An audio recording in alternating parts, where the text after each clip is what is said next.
I promise a video every day in Lent, and I'm going to give it to you as much as I can. Hello, it is Steve the Missionary on the Tuesday of Holy Week, and I have not posted my video today.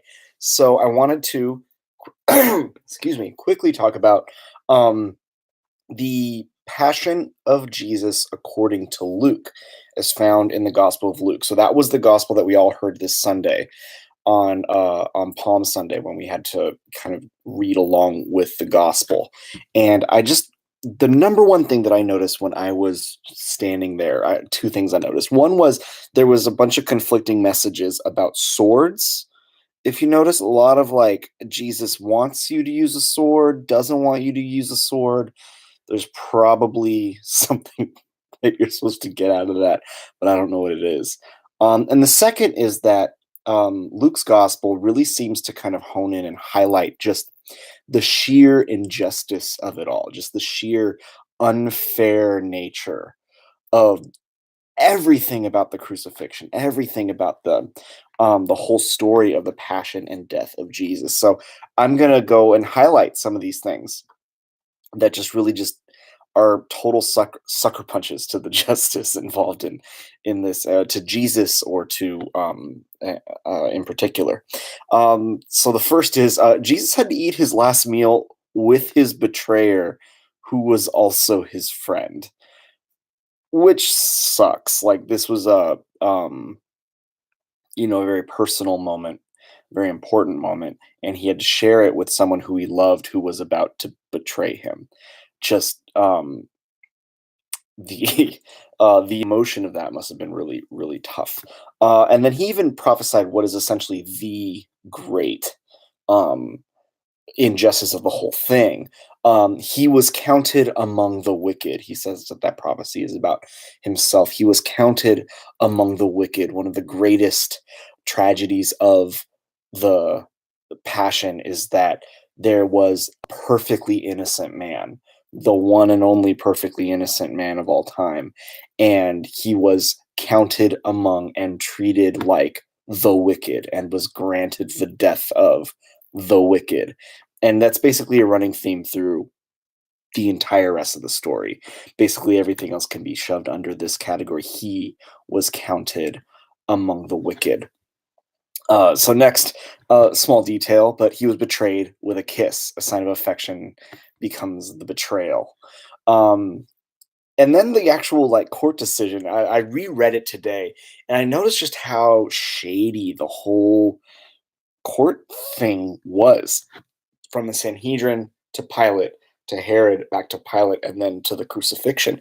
It was just so backhanded and quick and disgusting. So he never actually said, "I am the Son of God" in front of the Sanhedrin. He never said, "I am God." He just let, excuse me, he let them do the accusations for him and just kind of repeat, "You say that I am," and that was enough for them. Because at the end of the day, if someone is going to claim that they are God, and the Sanhedrin doesn't believe them, then the Sanhedrin has to conclude heresy of the worst kind, of this blasphemy of the worst kind. But the Sanhedrin doesn't even get that, and they still uh, say all of this. What more proof do we have? What more testimony do we need?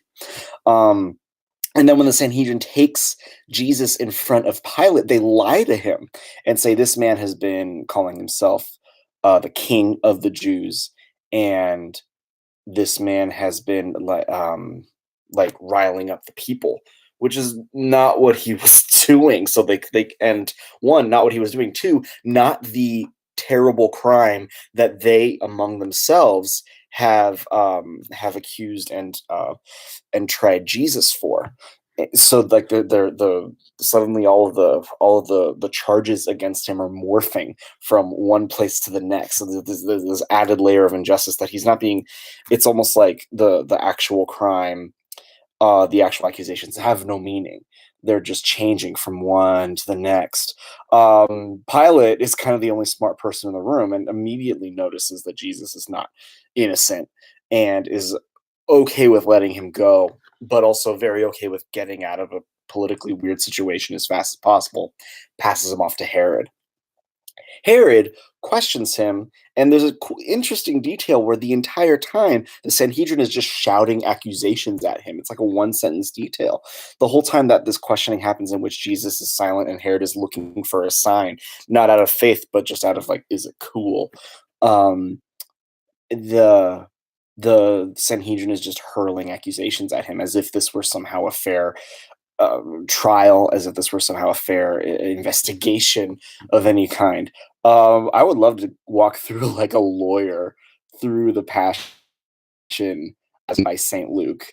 That would be an interesting conversation. Um, the next is Herod and Pilate are both like awful people. They're both just like I have I have bad words written on my script, but Herod and Pilate are both like awful people, and they really wimp out when it comes to Jesus. And this combination of being awful people and being wimpy enough to pass it back and forth made them friends. I remember reflecting on that when I was younger about how, like, oh, isn't it cool how even in Jesus's trial he was able to bring people together. But when you reflect on like the awfulness of Herod and Pilate and what they did, and what they did with their newfound friendship and power is that's not the lesson to be learned there, I don't think. I think it's just more about how bad these guys were. Um, I think the Ethiopian church would disagree with me because they made Pilate a saint, but I also don't know. And then the mob justice of the next time that Pilate has Jesus, and letting Barabbas free, even though he's a revolutionary, a murderer, and all those things. Letting Barabbas go free when Jesus is the one who is truly innocent. Pilate knows that he's innocent and is trying to get out of this in a sleazy political way. And one of his sleazy political ways is to have him flogged, which is literally the worst physical torture you can give someone, shy of executing them in a legal sense. And I mean, in my limited imagination, that's the worst thing you can do. The whole event of a flogging is the worst thing you can do before just shy of executing them. And so, in Pilate's mind, this guy's innocent, so I don't want to kill him because that's not right. But I can flog him. That's totally within the bounds of what I think is okay in this situation. And it's utterly insane that, and utterly unjust that that's what Pilate thought. Um, and then we get to Jesus carrying the cross, and he is helped by Simon of Cyrene. The and he Simon, you remember this is a Passover week, and so Simon was from Cyrene, and he was in Jerusalem, meaning that he was probably there on pilgrimage.